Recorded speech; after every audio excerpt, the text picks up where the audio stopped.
तो hey guys and welcome back. तो guys आज की वीडियो में हम बात करने वाले हैं Tata Safari versus Mahindra XUV 700 के बारे में। तो बिना किसी टाइम वेस्ट के चलो वीडियो को स्टार्ट करते हैं। गाइस सफारी में सबसे टॉप एंड वेरिएंट जो है डीजल इंजन, क्योंकि सफारी में सिर्फ डीजल इंजन आता है तो मैंने XUV 700 में ही डीजल को लिया है, लेकिन इसका पेट्रोल वर्जन भी अवेलेबल है।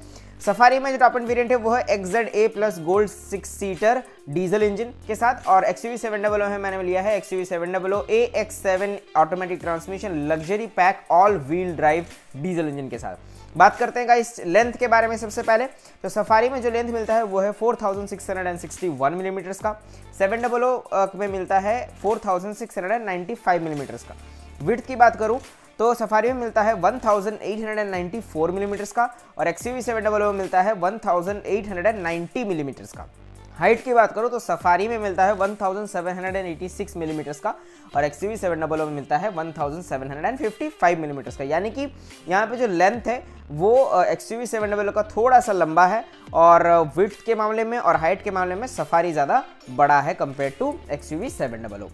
और सीटिंग कैपेसिटी की अगर मैं बात करूं तो फिर सफारी का ऑन पेपर सीटिंग कैपेसिटी है 6 सीटर और XUV 700 का है 7 सीटर। AX7 का 7 सीटर वर्जन है, लेकिन इसका भी 6 सीटर अवेलेबल है, आपको इजीली अवेलेबल हो जाएगा। तो सीधा आगे बढ़ते हैं इंजन की तरफ। तो जो सफारी में मिलता है जो इंजन वो है एक 2 लीटर का 1956 सीसी का 4 सिलेंडर वाला डीजल इंजन, और XUV 700 में मिलता है 2.2 लीटर्स का 2198 सीसी का 4 सिलेंडर वाला डीजल इंजन। पावर आउटपुट की बात करूं तो फिर सफारी से जो पावर मिलता है वो है 167.67 bhp और 350 न्यूटन मीटर्स का टॉर्क, और XUV 700 से मिलता है 182.38 bhp और 450 न्यूटन मीटर्स का टॉर्क। यानी कि पावर के मामले में फिर से XUV 700 जो है वो आगे निकल रही है सफारी से। ट्रांसमिशन की बात करूं तो फिर दोनों में सेम ही है, जो कि है 6 स्पीड का ऑटोमेटिक ट्रांसमिशन दोनों में ही देखने को मिलता है।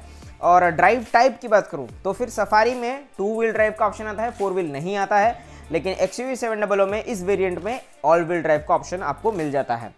फ्यूल इकोनॉमी की बात करूं तो फिर सफारी में मिलता है 14 किलोमीटर पर लीटर तक का क्लेम्ड माइलेज और XUV 700 में मिलता है 17 किलोमीटर पर लीटर तक का क्लेम्ड माइलेज। अब चलते हैं गाइस सेफ्टी की तरफ। गाइस सेफ्टी की अगर मैं बात करूं तो हैरियर और सफारी इन दोनों का रेटिंग अभी तक नहीं आया है या फिर क्रैश टेस्ट इनका नहीं हुआ है, तो इनका अभी तक पेंडिंग है। और XUV 700 में आपको पता ही है इसने 5 स्टार अडल्ट के केस में और 4 स्टार चाइल्ड के केस में इसने एक्वायर किया है, जो कि काफ़ी बढ़िया बात है। आगे बढ़ते हैं गाइस प्राइस की तरफ। तो गाइस सफारी का जो ये जो वेरिएंट है XZA प्लस गोल्ड 6 सीटर, इसका प्राइस है 24,01,000 रुपीज़ एक्स शोरूम, और XUV 700 AX7 80 luxury pack all wheel drive, इसका प्राइस है 25,48,000 रुपीज़ एक्स शोरूम। तो गाइज यही था मेन और मेजर डिफरेंसेस इन दोनों गाड़ियों के बारे में। आपको इन दोनों में से कौन सा पसंद है मेरे कमेंट में जरूर बताएगा। वीडियो पसंद है लाइक जरूर कीजिए, नहीं पसंद है डिसलाइक कीजिए। इसी के साथ मैं मिलता हूं अगले वीडियो में, तब तक के लिए खुश रहें, सुरक्षित रहें, सेफ ड्राइव करें, अपना और अपने परिवार का ध्यान रखें। Bye bye.